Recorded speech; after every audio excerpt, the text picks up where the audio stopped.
Welcome into episode 40 of Gimme the Hot Sauce. You know, it is summer vacation season, and even here, even though Tim hasn't come through with the barbecue, we're going to take a little bit of time off away from the Hustle and Flow studios.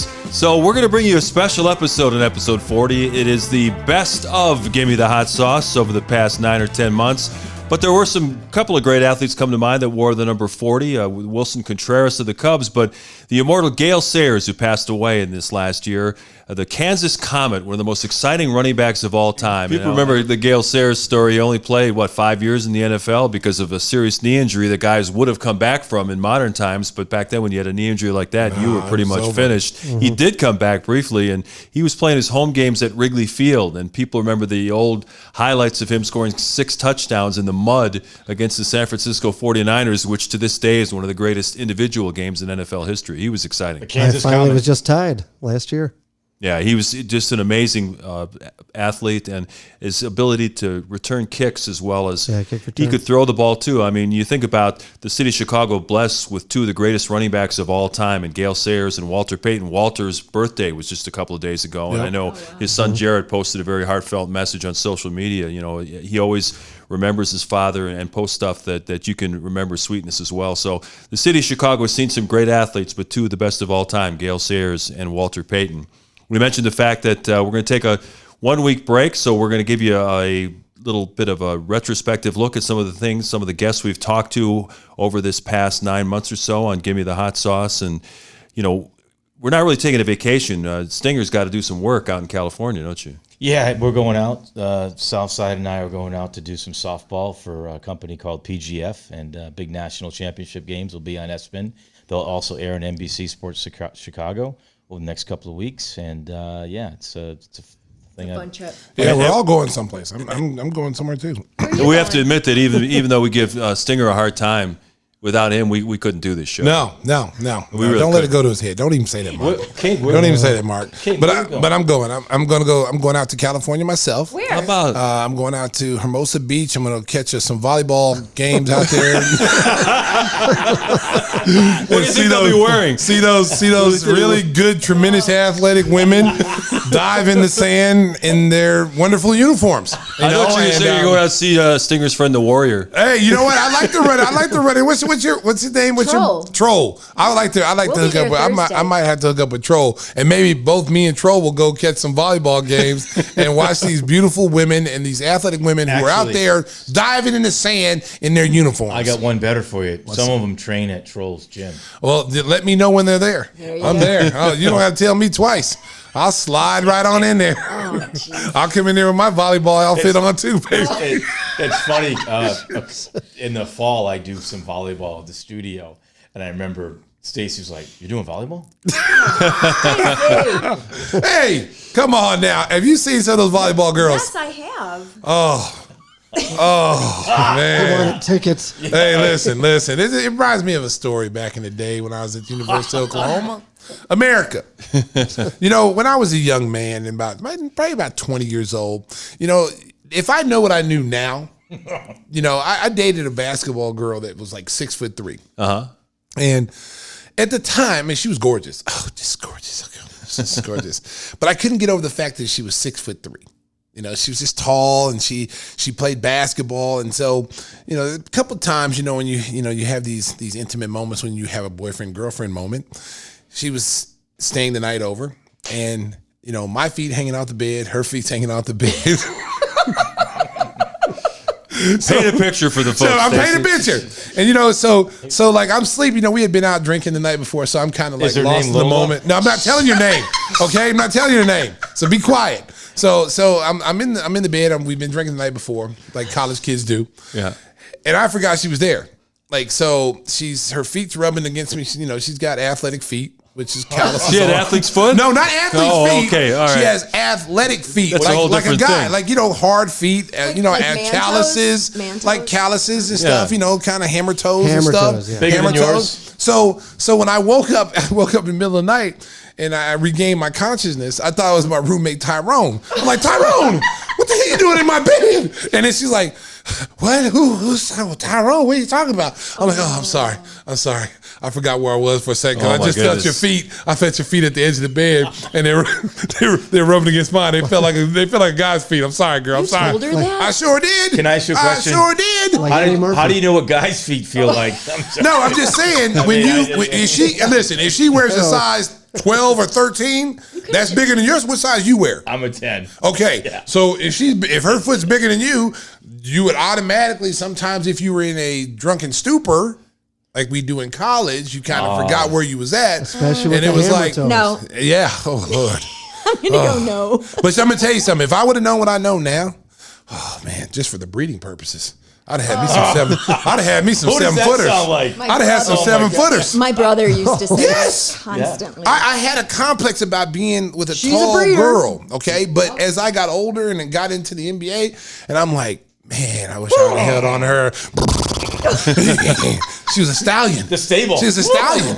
But You know? Belly. and I'm sure Stacy's son's listening to this. They're thinking, Dad, come on. No, but my kids are tall though. Yeah. All my kids are like over 6'5". So their mother was 5'4". It was like a Great Dane on a poodle. But we and she'll pulled- like it too.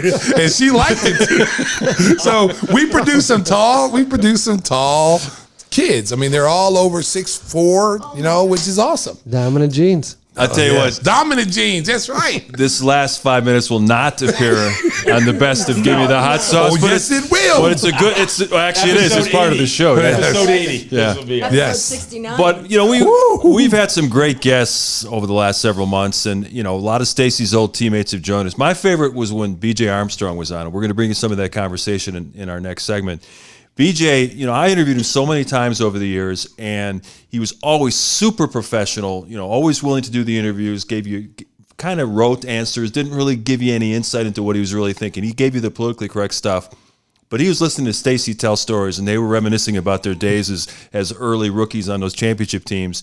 And BJ couldn't stop laughing. I mean, he's laughing, and he's literally, the tears are coming out of his eyes. And I thought that was just a great moment. If you get a chance, you can go back and listen to the whole episode. But if not, we're going to bring you some of those clips coming up. Stacey, I know that all the guests were great, but what stands out for you? Oh man, we've had quite a few. I mean, anytime you have your teammates on, it's great to reminisce on those championship years and having Horace on there and having Harvey Grant, my teammate at Oklahoma, Bobby Hansen, Scott Williams, Cliff Levingston, Craig Hodges. I mean, Bobby. I mean, we've had everybody on here.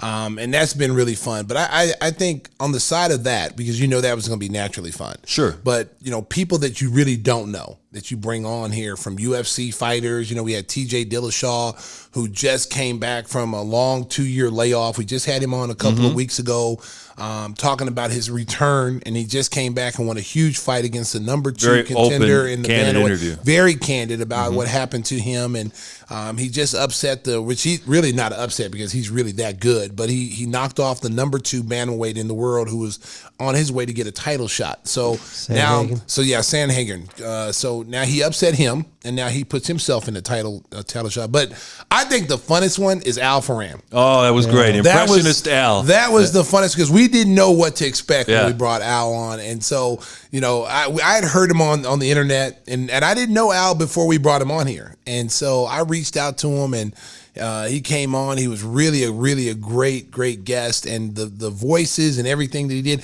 He could have done an actual show probably as Donald Trump. We probably wouldn't have any listeners. Yeah. But he was We get 40% of the listeners. but he could have easily done that or Robert De Niro or Pesci in those voices, and people would have honestly thought, unless they saw it on YouTube, that we had one of those guys in here. And he's been a good friend of the show. Just follow him on social media, on Twitter. He's at Impressionist Al, and every few weeks he'll have a string of impressions that he posts on social media. Just really funny stuff. Tim, who stands out in your mind from? I know probably a lot of your double entendre kind of stuff would be.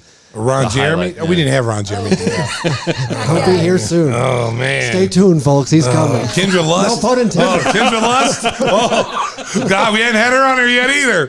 Oh, Unfortunate choice of words there, Tim. It just comes out like looking that. ahead. No pun It just intended comes again. out like that. So Wow. here we go. But With that, it's more of those personal stories. I love hearing from everybody. It always brings us back home. Stinger, what do you got? Well, I just want to tell the audience, if you're looking, Al Foren was episode 16, BJ was episode 20, TJ Dillashaw 31. I liked Horace and Harvey because especially I don't know if you guys remember the beginning, I was trying to play music and I was trying to play the Eddie Grant. Oh yeah, they stopped you. And Timmy's over here saying the Thompson Twins, and they yell out Tupac, so we start playing Tupac. And we're playing, I felt really cool for a moment. I thought I was like in the group. We were playing the Tupac. You really weren't. Yeah, you're still writing those checks for copyright infringement. We said he would have been better off with Amy Grant. But, he played Amy Grant. But just to hear the stories because it's just Harvey played with in college, then Horace in the NBA, and hearing all those stories. Did they play with Rondo? Oh no, I thought he was going to go Rondo. I thought he was going to go Rondo too. Rondo, Horace and Harvey. He tried to get Rondo, but Rondo hung the phone up on him. Episode 17, and maybe we will get Rondo one of these days. You never know. You never know. Susie, what about you? Oh, I like the Lois King stories and Yeah, Two-Fisted Fried Chicken and the one-armed girl. And I like the heckler. I like when he talked about BJ. Robin It's past Ficker. your bedtime, BJ. Yes, Robin Ficker. That was another good one. Those are my favorites. We've had a ton. I mean, it's really so hard to pick out like the best one. It's really good that we're doing this in episode 40 to give people who have not been able to listen to those episodes to get a chance to listen to those little snippets of the interviews that we had with everybody, and then go back and then try to find out and subscribe, because you got to subscribe first. That's right, America. So you don't miss an episode. Yeah, you don't miss an episode. And if you subscribe, you make sure you get every episode every week. If you go to YouTube, make sure you hit like, make sure you subscribe, and you'll be informed whenever we come on. We come on every week, and it will send out a notification. Gimme Hot Sauce is live. They're ready to go, and it'll be sent right to you. Well, our master of the audio board, John Walsh, is ready to go. Coming up next, you get a chance to listen to some of the great clips that we've had. And, of course, if you're watching us on YouTube, we'll bring you the video version. All of our podcasts available on YouTube as well. Just search for Gimme the Hot Sauce and make sure to like and subscribe. Gimme the hot sauce. Clips coming up next. Episode 40, Gimme the Hot Sauce. Hot sauce. You should like it too. I'm going to play Amy Grant. Was that the cherry? Hey, was that the cherries on fire? Yeah, cherry too. Yeah, it was. Here we go. Take two. All right, here we go. Take two, baby. Take two. Here we go. Take two.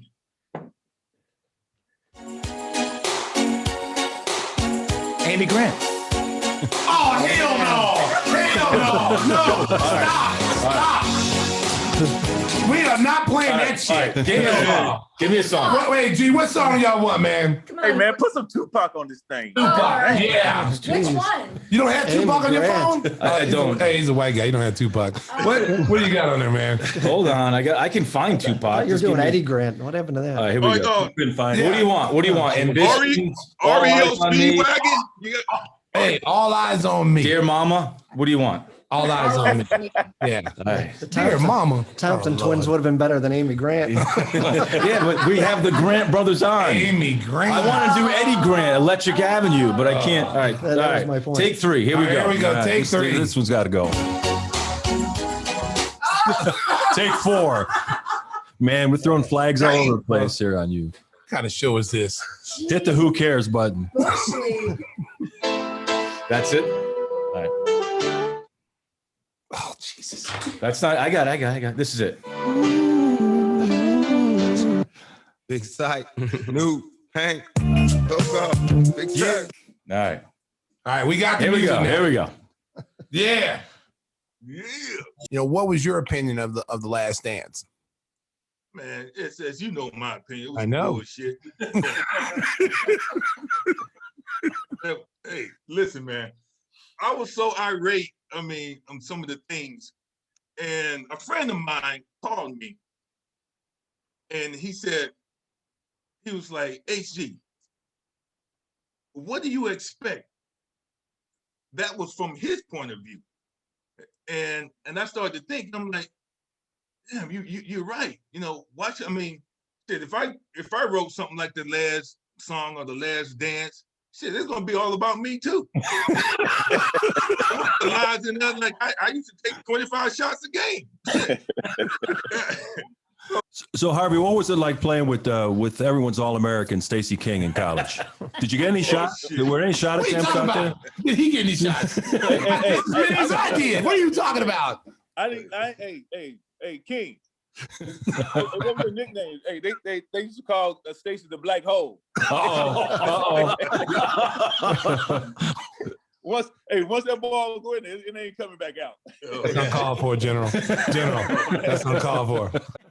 Every time I'm on a podcast or I'm interviewed, they say, they ask me about the funny thing. I'm like, what the fuck are you talking about? What do you want me to do? What the fuck do you want me to do? You want me to fucking come through the screen and beat the shit out of you? What the fuck's the matter with you? What the fuck am I supposed to do? I'm sitting here like a fucking idiot. Oh my God! You laughing at you piece of shit? What the fuck is wrong with you? You want me to call anything? Well, you want to play the Ray Liotta role? Go on, do a fucking Ray Liotta impression for me. Then go on, do it. You fucking mutt. Come on. No, I don't see. Easy money, yeah, it's good. It's not too bad. I don't know. Maybe Raging Bull, Goodfellas, Taxi Driver. There's a couple. A few underrated ones there as well. A Bronx Tale. Nobody talks about that. You know, I directed that too. So, yeah. What else you want me to say? Huh? You know what? I was laughing all the way through it. I thought it was like watching one of those comedy shows on Comedy Central. It really was. They should have added the laugh track in during the whole thing. That's the way I viewed it. I danced throughout the whole thing. You know, I was dancing to the YMCA, my favorite, the song I used for all of them. You know, it really was fantastic. So I thought it was hilarious. Michael said he hadn't read the Jordan rules, okay? He said he hadn't read it. And, of course, I would start reading it to him. Then I'd make something up. And then he'd turn around and shake his head. He knew every word of that book. That's funny. I tell you what, he knew every word of it. And then I'd say, Phil Jackson, you know, you can't play better basketball any better than Janet Jackson or Stonewall Jackson. Yeah. And I would read the book that he wrote back in the Maverick. 70s to him, Maverick. Yeah, I would read that to him about his exploits with certain females and so on. And then he would say, I'm going to sue you. And I said, first, Phil, you've got to sue yourself for libel. Oh, my God. I remember specifically you picking on Bobby Hansen, and you brought that old boxing glove, and you brought that boxing glove to the game. Come on, Bobby, pick on somebody. I'm an old man. Pick on somebody you're older than you. And Bobby's like, Bobby wanted to go at you. Bobby, literally, we had to keep Bobby on the bench because he was so mad because you were talking about what happened to him in Utah, that he got into a fight with one of his teammates or something, and he was drunk or something. He got into a fight, and you just kept hammering it to him, and he was like, I'm going to kill that son of a bitch. I'm going to kill him. And we're like, Bobby, no. And you said, come on, Bobby. And you had a little horn. You had like a little blow horn, and you were a trumpet, and you would blow it, and you have that boxing glove, and you'd be like, come on, Bobby. I'm an old man. You think you can take me? Oh, my God. It was hilarious. There it is right there. It was hilarious. Bobby used to tell me he wanted to heckle me in court and heckle me in my coffin.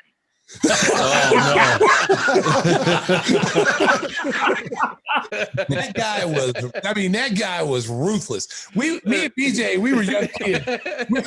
We'd be sitting there, be a timeout, and Phil would be Phil would be sitting there going over the play, and then the guy would yell, "Hey, Tex Winter!" He says, "Hey, you can work on a strip ball." So me and PJ would just start cracking up laughing, and then he'd say, "Hey, rookies, what are y'all laughing at?" And then Phil would turn around, "Hey, pay attention to me. Listen here." I'm like, wow. I'm like, Phil, he's funny. That's the only guy that I think he rivals Stacey. He rivals Stacey.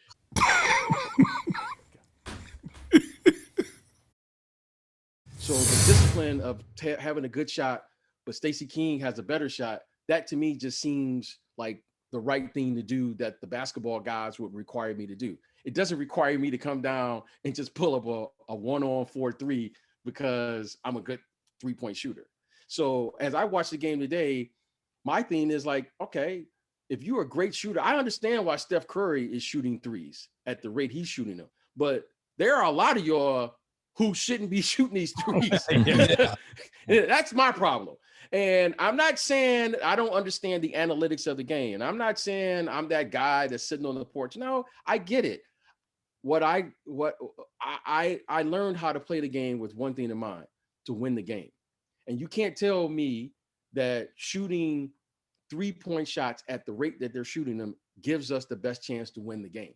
You can't tell me that, because when you get down to the nuts and bolts of the game, it comes down to 3 things that Stacey and I value.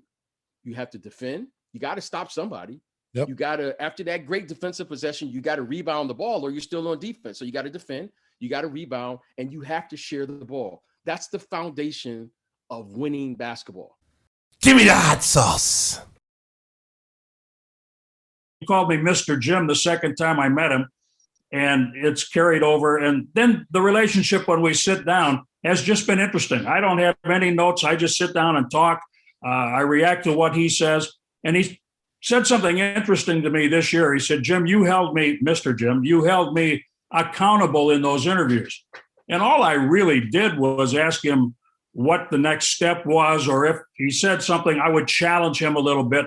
And he appreciated that. That's how he operates in his life. He needs that accountability on how he is getting better and what he is doing and how he is conducting himself.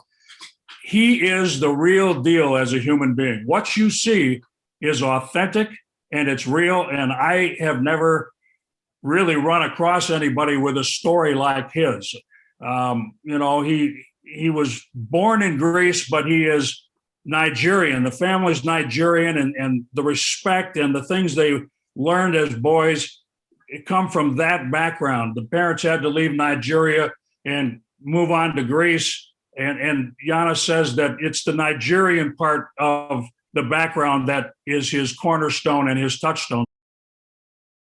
You owned up to it. Some guys don't ever want to own up to their mistakes. And they keep getting passes after passes after passes in the UFC. And I think you know what I'm talking about. I'm not saying any names. You might come after me. I don't want that smoke unless I got a 38. No, I ain't messing with him, boy. Hey, but TJ know what I'm talking about. So at that same time, you owned up to it, man. I think that gave a lot of people a lot of different look at you, respect you a lot more. Because you easily could have just made all kind of excuses and I did this because of this, and you didn't. You owned up to it. Yeah. I mean, I feel like that was the best way to go about it. I got a 3-year-old son, and I'm already embarrassed of what I did, and to go and hide behind it and make excuses, this and that, it's kind of teaching the wrong thing, So, to be honest, man, the 2 years was actually quite a blessing. So finally, my dad pushes away from the table. He gets up, he's got, chicken all in his beard, like Kimbo Slice. And then he commits to tell my brother, so you're a man now. So my brother said, I've been a man. Oh, really? So you're going to come in my house and disrespect me in front of my wife and kids. and you think I'm going to let that go? He's like, listen, old man. When you call your dad old man, it's on. Yeah, it's on. Especially when your dad is still kind of in his prime. Yeah. He's not like an old man, like 80 years old. Like he's still in his prime. My dad is like super. I mean, he had one of his fists look like the Incredible Hulk's fist. Like I wish I had I got Ben big Grimm. Hands. I got big hands. But my dad's hands are huge. Like he'd pick up a basketball, look like a softball. That's how big his hands were. So you can imagine if one of them landed on you. Okay, I'm just telling you, it wasn't a pretty sight. So my brother said, listen, I don't want to hurt you, old man. And so my dad said, I told him again. So my dad said, well, we're gonna have to test this chin. So he's talking about it. You come get me. Let's see what you got. So my brother's like, look, I don't want to hurt you.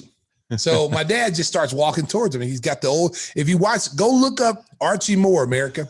Watch how Archie Moore fought as the heavyweight champion of the world. And he was the lightweight champion of the world, and his style of fighting. That's James King right there. That's the look that my dad had, the Archie Moore look.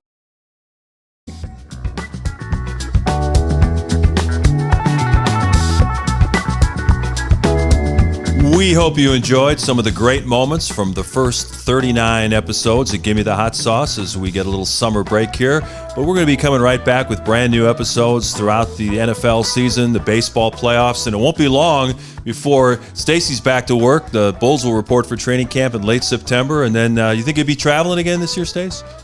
I hope so. I hope so. It's a whole different view. Listen, you know what? It's.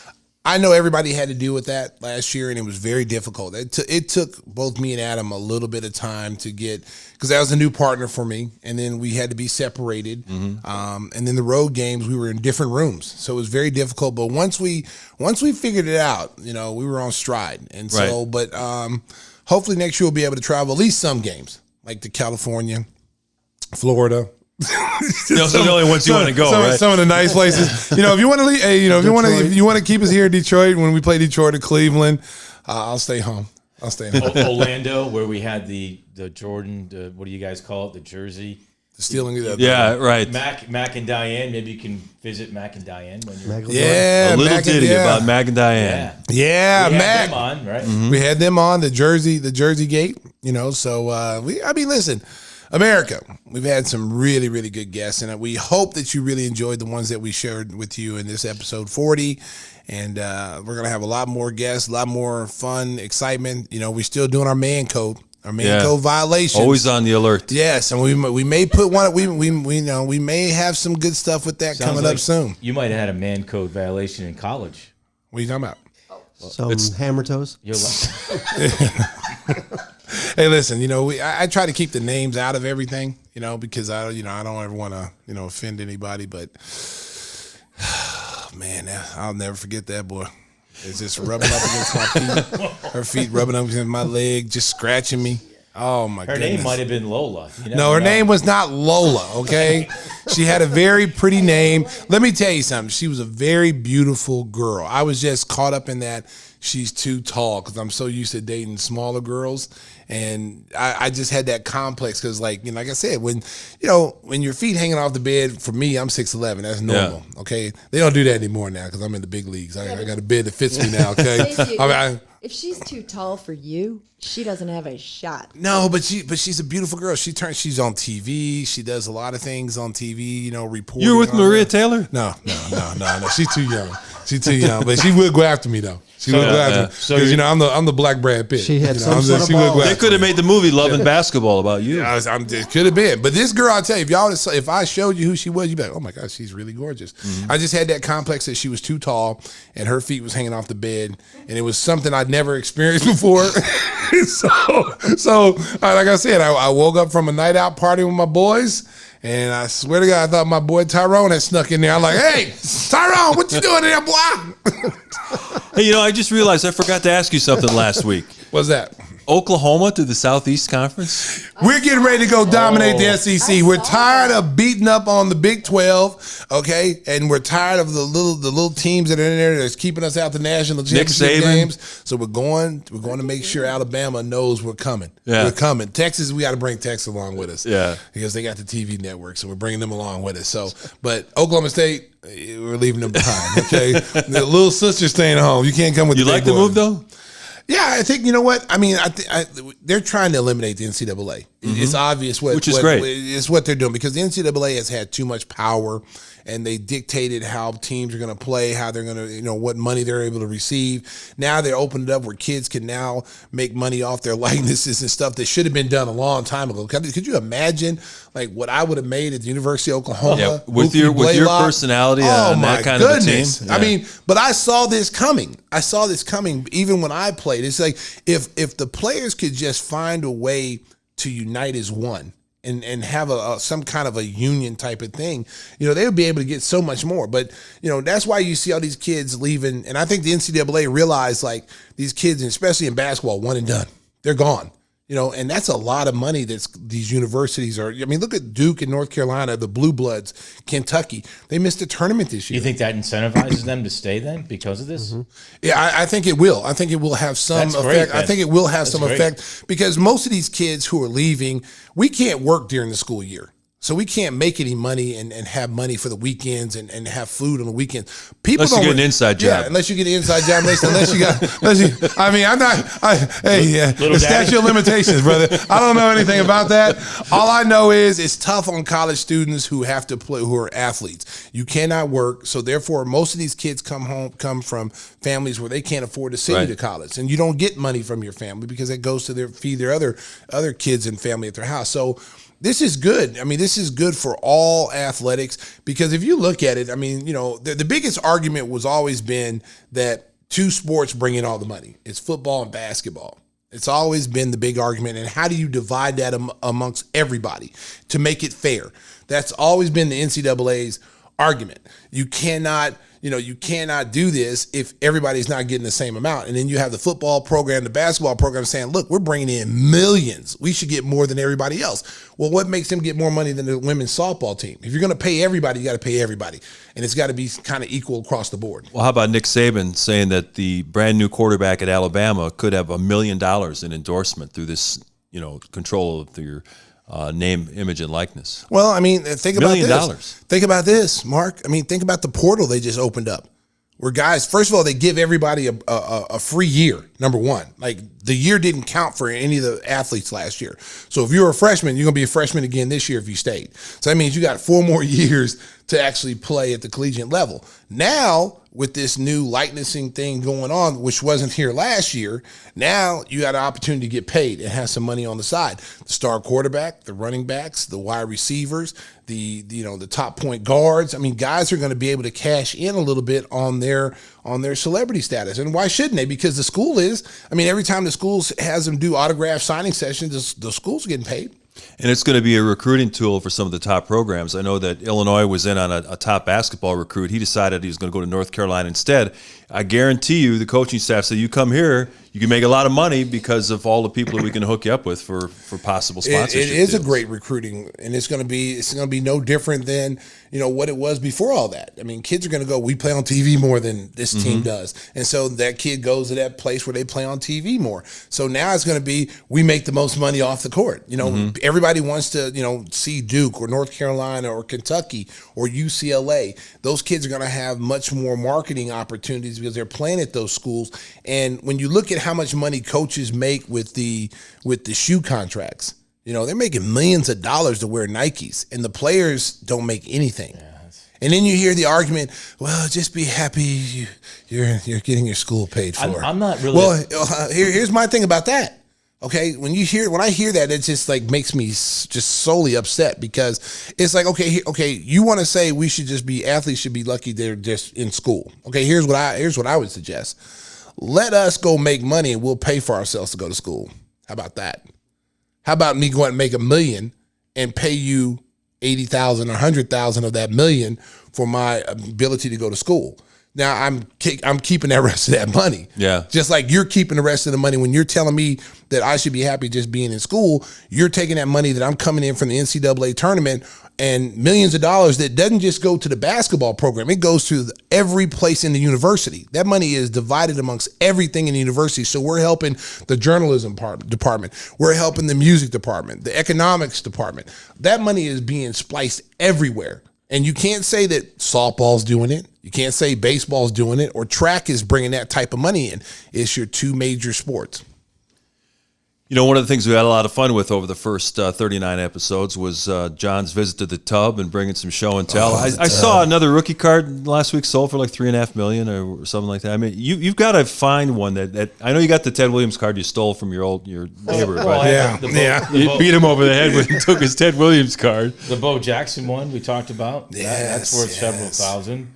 I'd probably sitting on probably at least $1 million. Yeah, you easily. And if you got that Ted Williams, the one where he's frozen, I mean, that's, split open. He's got two pieces. You better make sure you get double security on that tub, Oh, my goodness. The left guard, the right guard. Hey, we might be breaking into John's house. We'll be out here. Well, he lives in a dangerous neighborhood, so we got to be careful. Yeah. You wouldn't be able to find the tub in my basement right now. Oh, really? Yeah, because My brother's stuff, my mom's stuff. Yeah, I want just follow the oil. Well, I was follow the oil. Wherever the oil is, that's where it is. She moved the tub. Yeah, she moved the tub the other day, well, a couple of months ago, to help get easy access. And now she's piled it with all her mom's stuff because I wanted to get a Zonka card out. I'm like, yeah, that's too much work to get a Zonka card out. Well, just make sure that you preserve those things. They could be worth a lot of money one day. Yes, for all of us. Clean up the oil. For all of us. I feel like I'm part of the tub too. So whatever he cashes in, we're all here. Exactly. We're all part of this together, baby. Cash in the tub, baby. One of these days I'm going to have to because it's going to die with me. Like my kids are not. Yeah, they don't know the value of that stuff. No. So I told my kids too. I said, I've got a lot of baseball cards, but they wouldn't know what to do. No, they wouldn't know. Just give it to somebody like that old man gave it to you. Yeah. Like, here you go. Here, take this Hornets Wagner, this rookie Hornets Wagner card. I don't even know who Hornets Wagner is. Guy named Babe Ruth. Yeah, What is it, a candy bar? Baby Ruth. I got to be honest. Baby with you. Ruth. I've got the giant tub, and I'm probably have about 10,000 cards. I mean, give or take, and probably about 9,900 of them are not worth a penny. Exactly. Yeah. So, you know what I mean? You go through them, you're like, Giant LeMaster, who? You know what I mean? You go through these cards, and it's like, so I'm gonna have to do some serious. So investment strategy: if you're not a college athlete who can cash in on your name, image, or likeness, buy some football and basketball cards. Yes. They might be worth millions one day. Or that's our advice on Gimme the Hot Sauce. Yes. No one's buying them anymore. Or find a Ron Jeremy picture. I mean, that's worth some money too. I got a signed one. Yeah, Ron Jeremy. Yeah, the GOAT. Wait, how much is that on you? $80. $80. How much It's a bargain at any price. Yeah. And it wasn't sticky. Not when you got it. Okay. Yeah, I think that's that'll do it for the best of episode 40 of Gimme the Hot Sauce. We want to thank all our loyal listeners who've been following us on a weekly basis. And for you, if you just caught the show for the first time, make sure to like and subscribe. We can catch us on all the major podcast platforms and on YouTube. You can watch all the laughs. Stacy, of course, always brings a glass of fine wine, and we are ready to wrap things up. Little vacation time. We'll be coming back at you next week with a brand new show. Stacy. And remember, go to GimmeTheHotSauce.com and grab your bottle of hot sauce today. And remember, she'll like it too. And don't spill it on your baseball cards. Hey, that's a good one. Don't spill on your baseball cards. Drive home safely, Chicago. Beep, beep.